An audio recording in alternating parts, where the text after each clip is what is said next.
Hi friends, എൻ്റെ പുതിയൊരു വീഡിയോയിലേക്ക് എല്ലാവർക്കും സ്വാഗതം. ഇന്ന് ഞാൻ വന്നിട്ടുള്ളത് ഒരു അടിപൊളി ടേസ്റ്റുള്ള ഒരു സ്നാക്സിൻ്റെ റെസിപ്പി ആയിട്ടാണ്. സ്നാക്സ് എന്ന് പറയുമ്പോൾ നിങ്ങൾ ഇതുവരെ ഉണ്ടാക്കാത്തതും കഴിക്കാത്തതുമായ ഒരു ഐറ്റം ആയിരിക്കും. അതിനായിട്ട് നമ്മൾക്ക് വേണ്ടത് മധുരക്കിഴങ്ങാണ്.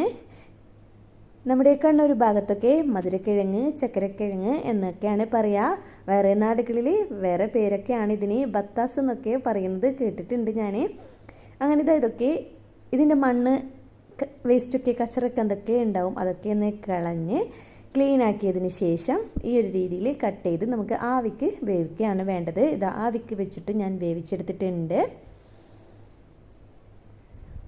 ഇനി ഇതൊരു പ്ലേറ്റിലേക്ക് മാറ്റിയതിന് ശേഷം ചൂടൊക്കെ ഒന്ന് കുറഞ്ഞാൽ തൊലിയൊക്കെ കളഞ്ഞ് നമുക്കിതാ ഒരു ഗ്രേറ്റർ എടുത്ത് ഗ്രേറ്റ് ചെയ്തെടുക്കാം. ഒട്ടും കട്ടയൊന്നും ഇല്ലാതെ കിട്ടാൻ വേണ്ടിയിട്ടാണ് ഗ്രേറ്റ് ചെയ്യുന്നത്. നിങ്ങൾക്ക് കട്ടയൊന്നും ഇല്ലാതെ സ്മാഷർ വെച്ച് ഉടച്ചെടുക്കാൻ കഴിയുമെങ്കിൽ അങ്ങനെയൊക്കെ ചെയ്തെടുത്താൽ മതി. ഇനി ഇതിലേക്ക് 1/2 ടീസ്പൂൺ ഉപ്പൊന്ന് ചേർത്തിട്ടുണ്ട്. അതുപോലെ തന്നെ 1/2 കപ്പ് ഗോതമ്പ് മാവും ചേർത്ത് നല്ല അടിപൊളിയായിട്ട് തന്നെ ഒന്ന് കുഴച്ചെടുക്കാം. കുഴച്ചെടുത്തിട്ട് നമുക്കിതാ ഒന്ന് നോക്കാം, അതിൻ്റെ പാകമൊക്കെ ഒന്ന് നോക്കുക. ഈ ഒരു രീതിക്കാണ് വേണ്ടത്. ബോൾസാക്കി എടുക്കാനും പറ്റണം, അതുപോലെ കയ്യിൽ ഇതുപോലെ പരത്തിയെടുക്കാനും പറ്റണം. അതവിടെ മാറ്റി വെക്കുക. എന്നിട്ടൊരു ഫ്രൈ പാനിലേക്ക് 2 ടേബിൾ സ്പൂൺ ഗീ ഒഴിക്കുക. 1/2 കപ്പ് തേങ്ങ ചേർത്തിട്ടുണ്ട്. അതുപോലെ തന്നെ 1/4 കപ്പ് ശർക്കരയും ചേർത്തതാ നല്ല പോലെ തന്നെ ഒരു ഫില്ലിങ് റെഡിയാക്കി എടുക്കണം. ശർക്കരയൊക്കെ നന്നായി മെൽറ്റായി കഴിഞ്ഞാൽ 1 ടീസ്പൂൺ ഏലക്കാപ്പൊടിയും കൂടി ചേർത്ത് ഒന്ന് മിക്സാക്കി കൊടുക്കുക. അങ്ങനെ നമ്മുടെ ഫില്ലിങ് ഇതാ ഇവിടെ റെഡി ആയിട്ടുണ്ട്. ഇനി നമുക്ക് നമ്മളെ കുഴച്ച് വെച്ച മധുരക്കിഴങ്ങിൻ്റെ മാവൊന്ന് റെഡിയാക്കി എടുക്കാം.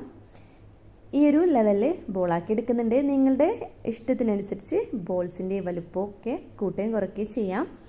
അങ്ങനെ ഒരു പ്ലാസ്റ്റിക്കിലാണ് ഞാൻ വെച്ചിട്ടുള്ളത്. വാഴയില ആയാലും മതി.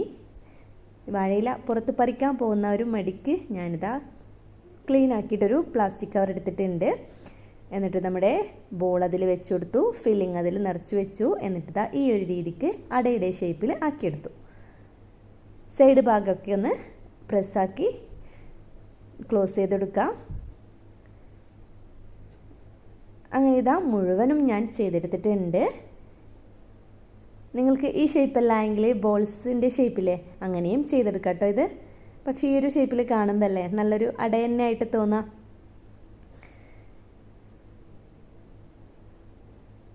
ഈ ഒരു അളവിൽ ഗോതമ്പ് മാവും അതുപോലെ തന്നെ കിഴങ്ങും എടുത്തപ്പോൾ എനിക്ക് ഇത്രയും എണ്ണമാണ് കിട്ടിയിട്ടുള്ളത്. ഇനി നമുക്കിത് ജസ്റ്റ് ഒന്ന് ഷാലോ ഫ്രൈ ചെയ്തെടുക്കാം. അതിനായിട്ടതൊരു പാത്രം വെച്ചിട്ടുണ്ട്. അതിലേക്ക് കുറച്ച് ഓയിൽ ഒഴിച്ചെടുത്തു. എന്നിട്ട് നമ്മൾ റെഡിയാക്കി വെച്ചിട്ടുള്ള മധുരക്കിഴങ്ങിൻ്റെ അട മുഴുവനായിട്ടല്ല, നിങ്ങളുടെ പാത്രത്തിൽ കൊള്ളുന്നത്ര ഇതിൽ ഇട്ട് കൊടുക്കുക.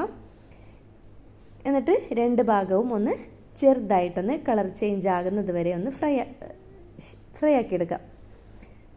ഫ്ലെയിം കൂട്ടി വെക്കാൻ പാടില്ല, ജസ്റ്റ് മീഡിയം ഫ്ലെയിമിൽ തന്നെ വെച്ച് കളർ ചേഞ്ച് ആക്കി എടുക്കുക. ഫ്ലെയിം കൂട്ടി വെക്കുമ്പോൾ നമുക്ക് പെട്ടെന്ന് കരിഞ്ഞ് ആ ഒരു ഗോതമ്പ് മാവിൻ്റെ പച്ച ചുവയ്ക്ക് അങ്ങനെ ഉണ്ടാവും. ഇങ്ങനെ ചെയ്യുകയാണെങ്കിൽ ഗോതമ്പ് മാവൊക്കെ ഫ്രൈ ആയിട്ട് കിട്ടും. അങ്ങനെ ഇതാ ഈ ഒരു ഹെൽത്തി ആയിട്ടുള്ള റെസിപ്പി ഇവിടെ റെഡി ആയിട്ടുണ്ട്.